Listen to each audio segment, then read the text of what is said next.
L'Arche d'Alliance est un objet secret recouvert d'or, connu des Juifs, des chrétiens et aussi des musulmans. Elle a également été rendue célèbre auprès d'un public plus large en étant représentée dans divers films.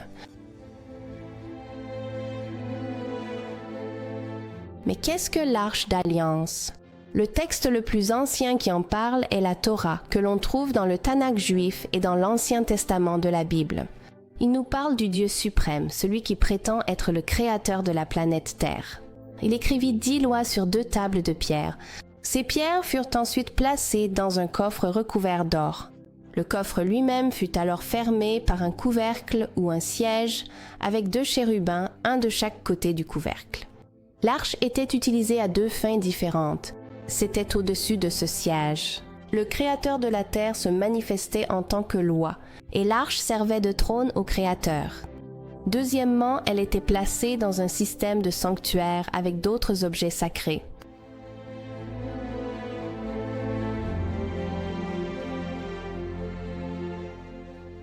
Personne n'était autorisé à entrer dans la pièce qui abritait l'arche, sauf une fois par an lorsqu'un grand prêtre apportait du sang dans la pièce et plaçait le sang devant l'arche et sur le siège de l'arche. Cela signifiait que les transgressions du peuple contre la loi contenue dans l'arche avaient été jugées grâce au sang d'un substitut apporté devant le trône.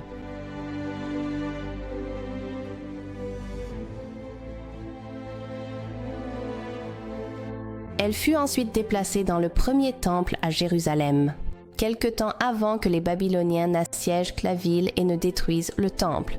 On suppose qu'elle a été cachée ou qu'elle a disparu.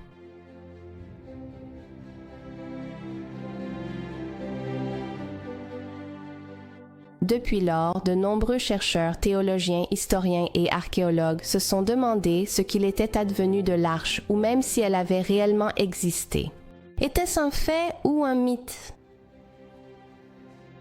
Personne n'était autorisé à toucher l'arche. À plus d'une occasion, ceux qui violaient cette loi étaient frappés de mort. Elle accompagnait également les Israélites à la guerre. Lorsqu'elle était capturée par des ennemis, ceux-ci étaient frappés de fléaux jusqu'à ce qu'ils la rendent à ses gardiens. On pensait qu'elle possédait des pouvoirs magiques. Au fil des années, de nombreux chasseurs d'arches ont cherché l'Arche d'Alliance ou tenté de comprendre sa signification. Beaucoup en ont fabriqué des répliques. Plus d'un a affirmé l'avoir découverte. Mais jusqu'à présent, personne n'a apporté de preuves de ces découvertes afin qu'elles puissent être examinées. Mais une affirmation allait se démarquer de toutes les autres d'une manière très particulière et bouleversante.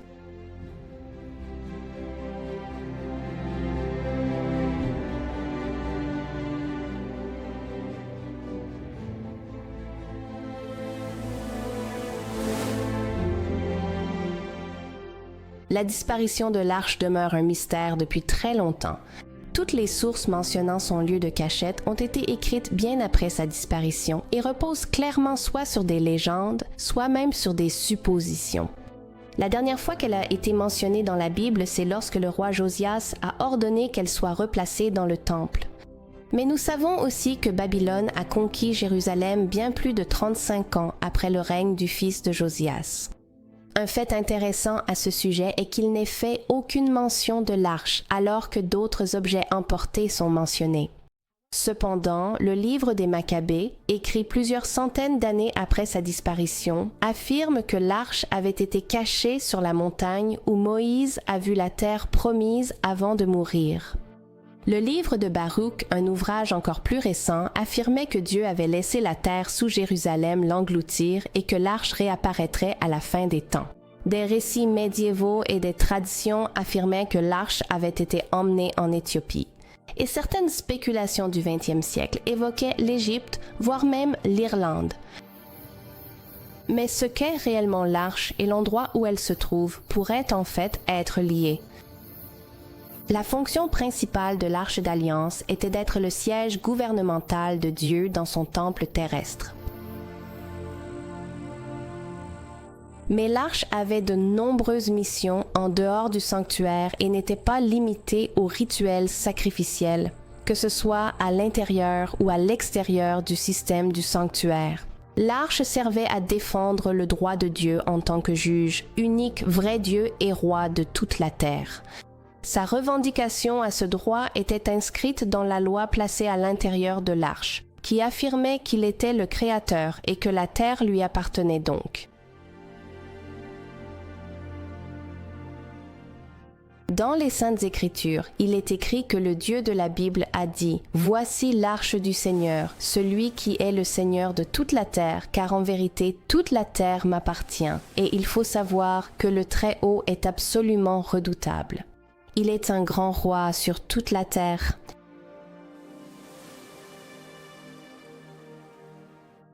C'est pourquoi l'arche précédait lors de la guerre contre la ville de Jéricho. Même si cette ville ne l'acceptait pas comme Dieu ou comme autorité suprême sur la terre, il pouvait tout de même la juger et la condamner. Bien que Nabuchodonosor, le grand dirigeant de Babylone, n'adorait pas le Dieu d'Israël, lui ainsi que d'autres rois et grandes nations de cette époque furent tout de même jugés par Dieu.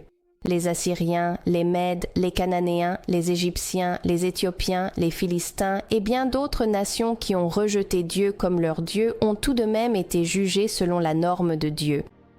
Lorsque le dernier roi de Babylone s'est moqué de Dieu dans le temple de Dieu, il a été condamné par le Seigneur au moyen d'une main qui a écrit son jugement sur le mur devant tous les gens présents dans la pièce. Dieu montre que, peu importe la religion ou l'origine ethnique à laquelle vous appartenez, vous serez jugé selon la norme du Créateur et non selon votre propre norme morale ou celle de votre culture spécifique. L'une des fonctions de l'arche était d'aller devant le peuple de Dieu dans le désert et de les conduire vers leur lieu de repos. Elle était présente lorsqu'il a fallu résoudre un différend d'autorité concernant l'élu de Dieu. Elle est allée devant eux dans le Jourdain. Ainsi, le fleuve s'est miraculeusement ouvert devant eux, leur permettant de traverser de l'autre côté. Elle a participé à la confirmation de l'alliance entre Dieu et Israël au mont El. Et même lorsque Israël a failli à Dieu, a été vaincu par l'ennemi et que l'arche leur a été enlevée. Dieu s'est servi de l'arche pour juger les Philistins et humilier leur Dieu, si bien qu'ils ont été forcés de la renvoyer. Dans cette situation, Dieu a utilisé l'arche comme symbole de son autorité royale. Même lorsque Dieu ne protégeait pas son peuple infidèle, il protégeait l'arche car elle représentait son autorité.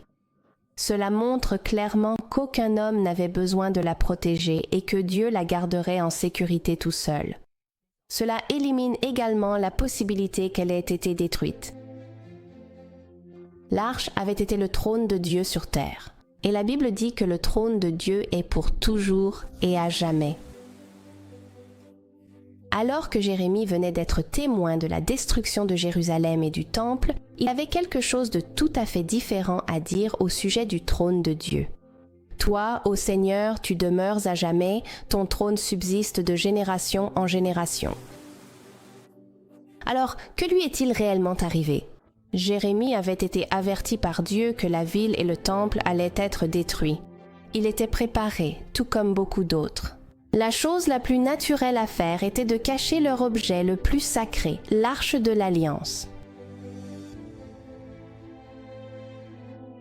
Une parole prophétique sur la fin des temps dans la Bible pourrait nous avoir donné un indice sur l'endroit où l'arche réapparaîtrait. Et il arrivera dans les derniers jours.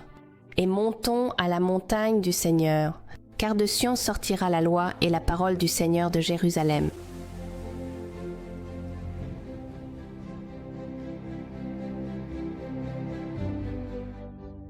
Au XIXe siècle, l'archéologie a vu le jour lorsque différents chercheurs se sont mis à explorer les vestiges anciens découverts au Moyen-Orient.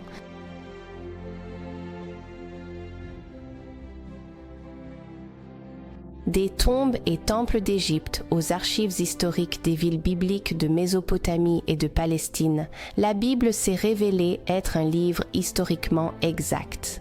Comme les villes et nations anciennes mentionnées dans la Bible, des écrits anciens d'autres nations confirmaient les Écritures. Jusque-là, même la ville de Babylone n'était qu'une légende pour beaucoup, jusqu'à ce qu'on en retrouve les vestiges. Mais Jérusalem avait été habitée depuis la disparition de l'Arche. Beaucoup de gens avaient simplement construit de nouveaux bâtiments sur les anciens. Ainsi, la vieille ville est devenue des couches d'histoire, les unes sur les autres.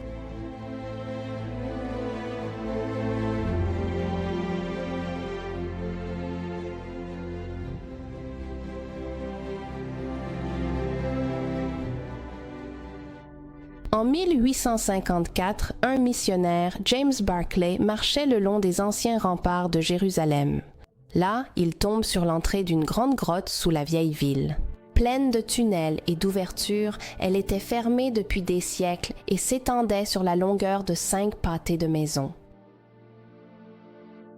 En 1867, le général Sir Charles Warren mena les premières grandes fouilles dans la vieille ville et sur la montagne où se dressait autrefois le temple. Il découvrit des puits et des tunnels sous le niveau du sol. En 1873, Charles Clermont-Genot, un orientaliste et archéologue français, découvrit un chérubin sculpté dans la pierre à l'intérieur de la grotte. Les chérubins étaient couramment utilisés dans l'Antiquité pour garder l'entrée d'une ville ou d'un lieu sacré. Ce chérubin présentait des caractéristiques similaires à celles qui étaient populaires à l'époque où l'Arche a disparu. En 1882, le général Gordon, un officier très respecté, voyagea au Moyen-Orient et, en explorant Jérusalem, il fut convaincu que l'endroit traditionnellement appelé Golgotha ne pouvait pas être le bon emplacement. La section nord du mont du Temple qui avait été coupée semblait beaucoup mieux correspondre à la description biblique et à l'ancien plan de la ville. Il commença des fouilles à cet endroit, mais il dut partir pour aider lors d'un conflit au Soudan où il mourut et ne put jamais terminer son travail. Cependant, il eut le temps d'écrire une lettre à un ami contenant une déclaration choquante. Quelque chose s'était produit, mais il ne l'expliqua pas. La montagne du nord que Gordon avait identifiée comme étant le crâne était également l'emplacement de la grotte de Jérémie, où il écrivit le livre des Lamentations, ce même livre dans lequel Jérémie avait dit que le trône de Dieu demeure. Gordon affirma que l'Arche d'Alliance s'y trouvait. Il mentionna également que d'autres objets du temple pouvaient aussi s'y trouver. Une déclaration très étrange puisqu'il n'a jamais pu terminer ses fouilles. Alors, comment l'avait-il su ? Eh bien, l'endroit fut laissé recouvert et les lettres du général Gordon restèrent cachées en lieu sûr. Environ 100 ans plus tard, un homme du nom de Ronald Wyatt commença à prier Dieu pour qu'il l'utilise afin de montrer au monde que la Bible était vraie. Ron s'était déjà intéressé à l'histoire du déluge et avait enquêté sur les possibles vestiges de l'Arche de Noé.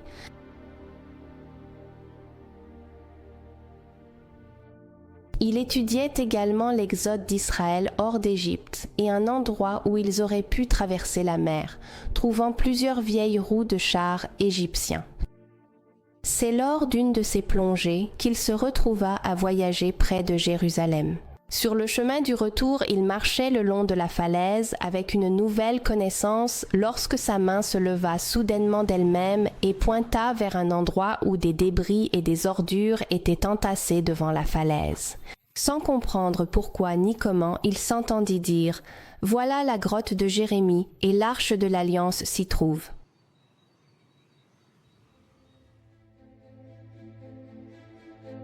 Ron était déconcerté par ce qui venait de se passer car il n'avait jamais vécu une telle expérience auparavant. Il n'avait même pas envisagé de la chercher. Troublé, il rentra chez lui en essayant d'étudier et de découvrir si la présence de l'arche à cet endroit pouvait être une possibilité. Il étudia le mur de siège babylonien à l'époque où l'arche avait été vue pour la dernière fois.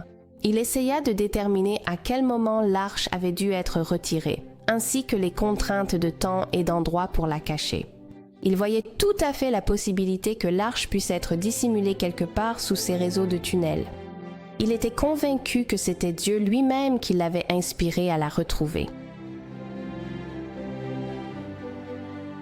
Ronald commença à creuser avec ses 2 fils à l'endroit où sa main avait pointé.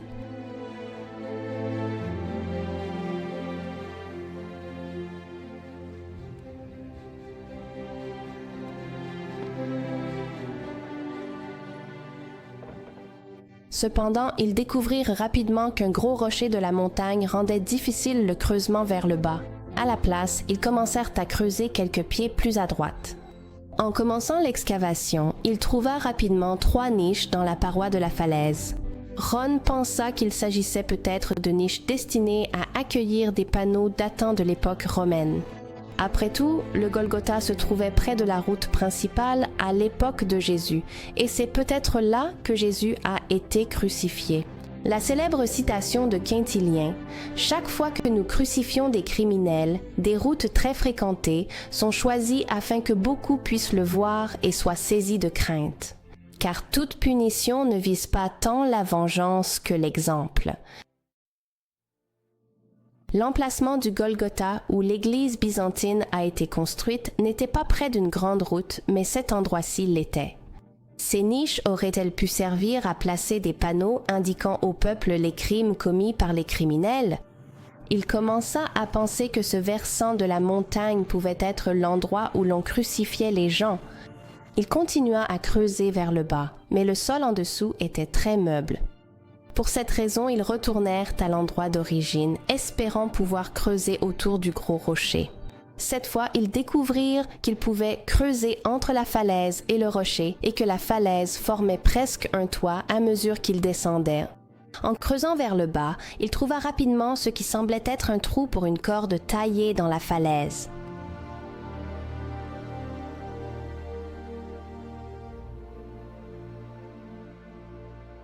Il était sur le point de découvrir à quoi cela avait pu servir. À 38 pieds sous le niveau du sol, ils se retrouvèrent dans ce qui semblait être une structure ressemblant à une citerne.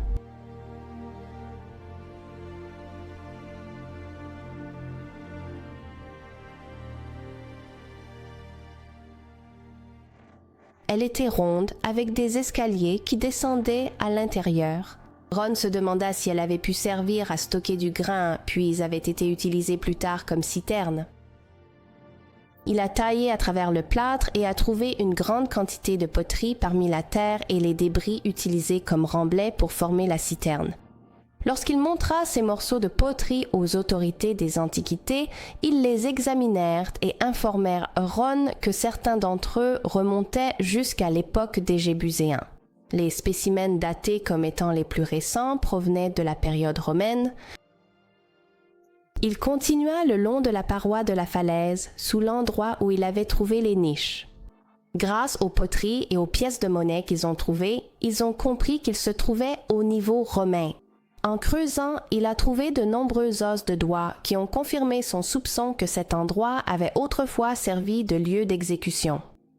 En plus de la crucifixion, la lapidation était également pratiquée durant l'époque judéo-romaine. À l'extérieur de la structure de la citerne, Don découvrit une autre structure circulaire de l'autre côté. Seule la base de la structure circulaire semblait être intacte.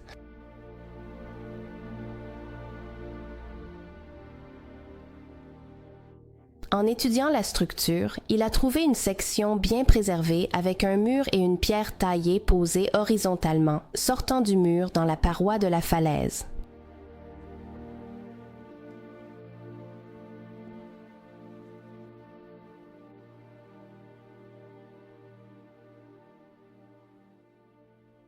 À quelques pieds devant, il remarqua une pierre carrée qui ne ressemblait pas à une roche de forme naturelle. Il la souleva soigneusement et découvrit un trou de forme carrée taillé dans la roche sous-jacente. Se pourrait-il que ce soit un trou pour une croix? En examinant ce trou et en dégageant la terre autour, il découvrit qu'une grande fissure en partait. Il semblait que le trou avait été taillé dans une plateforme de la roche-mère à l'avant. À un niveau inférieur, il trouva plusieurs autres trous de croix. Mais il ne pouvait pas se sortir de la tête que celui sur la plateforme, avec la fissure qui s'en écartait, pouvait être le trou qui avait accueilli la croix du Christ.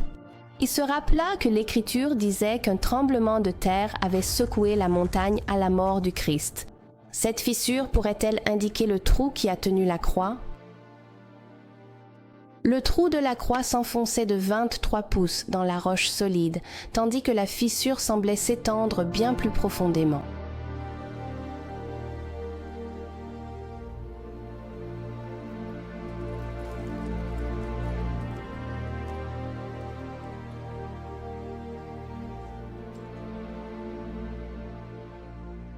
Il n'est pas improbable qu'ils aient su où le Christ avait été crucifié. Et il avait de nombreux disciples qui auraient voulu transformer le site en un lieu de mémoire. La basilique utilisée à la fois par l'Église catholique et les églises orthodoxes a d'abord été ordonnée par Constantin le Grand vers l'an 325 ou 326, construite sur les vestiges d'un ancien temple païen. Cela s'est produit de nombreuses années après la crucifixion du Christ.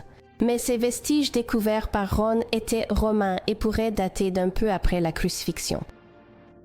Après l'an 70 de notre ère, les Juifs furent soit tués, soit déplacés, et la ville fut réduite à un camp romain. Cela pourrait signifier que le site n'était plus utilisé pour les crucifixions.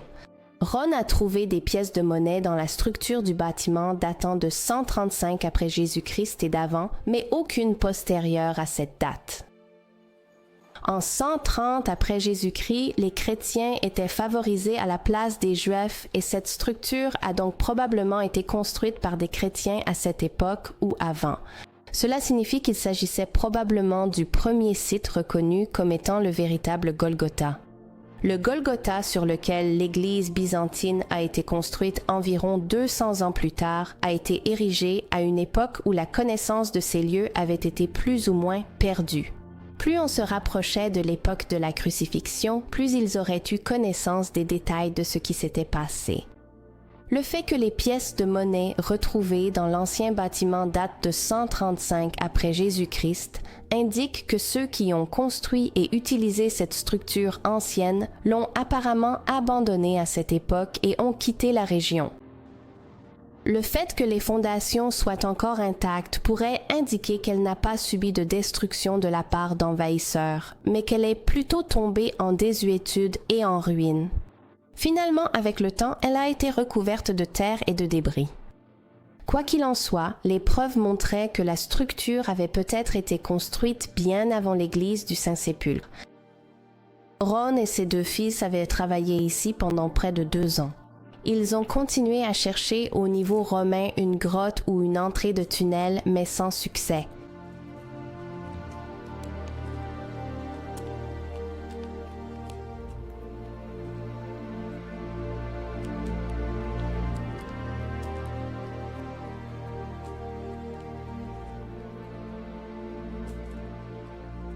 Ron s'est alors senti poussé à percer une fissure dans la paroi de la falaise.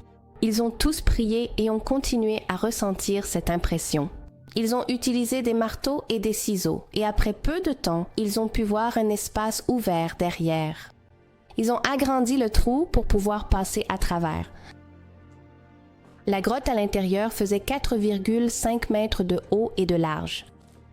Ron avait d'abord été enthousiasmé en découvrant la grotte, pensant que l'arche pouvait s'y trouver.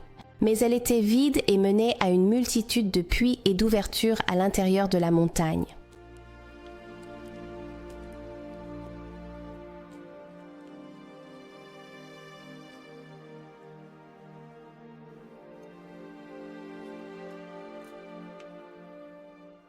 Ron a continué à explorer chaque grotte et chaque ouverture qu'il pouvait trouver à l'intérieur de l'immense réseau de grottes.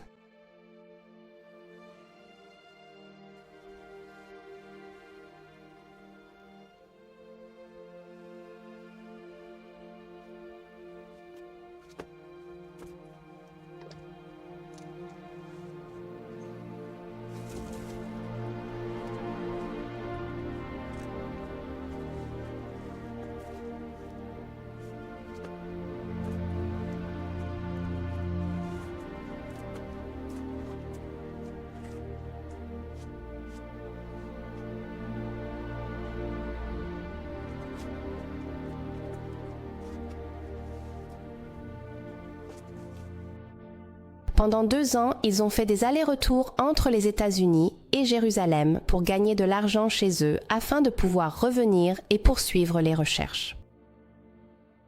En décembre 1981, ils ont poursuivi leur travail à l'intérieur du réseau de grottes, examinant chaque ouverture, fissure ou caverne qu'ils pouvaient trouver. Cependant, tous les trois ont fini par attraper un rhume. Les deux fils de Ron sont retournés aux États-Unis et Ron a dû compter sur l'aide d'autres personnes pour continuer. Il n'avait pas l'intention d'abandonner et sentait que Dieu lui avait promis qu'il trouverait l'arche lors de ce voyage précis. Mais à présent, il avait dépensé tout son argent. Il était malade et le travail était très difficile et épuisant. L'un des habitants qui l'aidait est passé par certaines des plus petites ouvertures, car il était plus mince et pouvait accéder à des endroits où Ron ne le pouvait pas. En explorant les environs, Ron découvrit un passage ressemblant à une cheminée, puis un petit tunnel dans lequel il dut expirer pour réussir à s'y faufiler.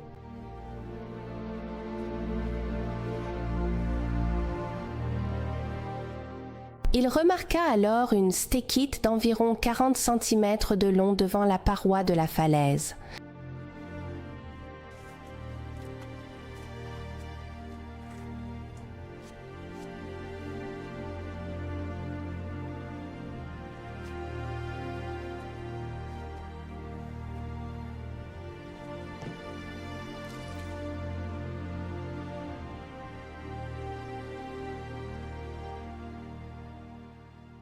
Derrière, il y avait un trou et Ron essaya de regarder à travers, sans succès.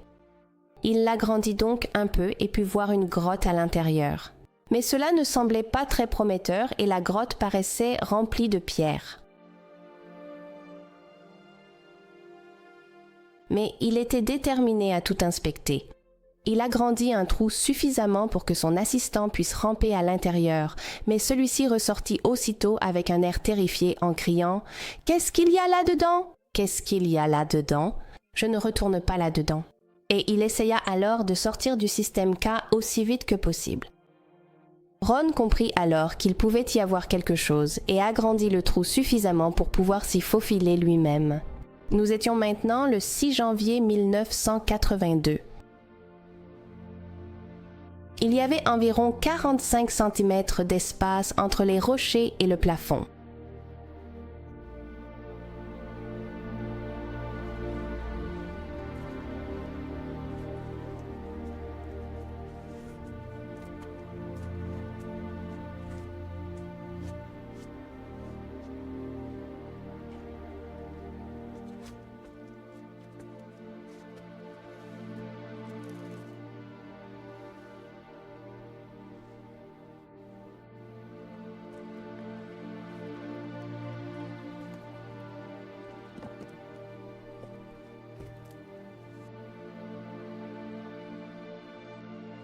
Ron commença à diriger sa lampe torche à travers les rochers pour voir s'il y avait quelque chose en dessous. Il aperçut des poutres sèches et pourries et en dessous, des peaux d'animaux desséchés et pourris qui se réduisaient en poudre lorsqu'il les touchait. Il vit alors quelque chose qui reflétait la lumière, quelque chose de brillant et doré. Au début, il pensa qu'il pouvait s'agir de l'Arche d'Alliance. Mais en retirant la peau de l'animal, il aperçut une table plaquée d'or avec un moulage surélevé sur le côté qui présentait un motif alterné de cloches et de grenades. Ron était convaincu que cela devait provenir du premier temple ou du mobilier manquant du tabernacle et qu'il pouvait s'agir de la table originale des pains de proposition. Il commença alors à examiner la chambre de plus près et regarda autour de lui. Il utilisa sa lampe et remarqua une fissure dans le plafond. En grimpant près des rochers à l'arrière de la chambre, il aperçut un coffre en pierre juste en dessous de la fissure. Il avait un dessus en pierre plate qui était fendu en deux et une petite section avait été déplacée sur le côté, créant une ouverture dans le coffre en pierre. Mais le dessus était trop proche du plafond pour qu'il puisse regarder à l'intérieur.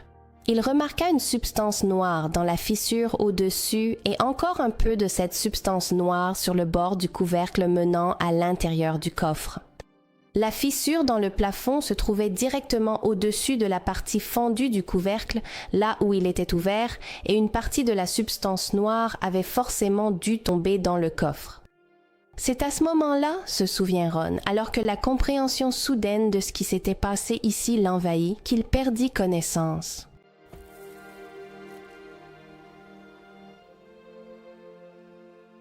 Lorsqu'il comprit que la fissure dans le plafond était l'extrémité de la fissure partant du trou de la croix trouvé dans la partie surélevée, plusieurs pieds au-dessus de lui. Et la substance noire était du sang qui était tombé à travers la fissure jusque dans le coffre de pierre. Il savait que l'arche se trouvait dans le coffre de pierre.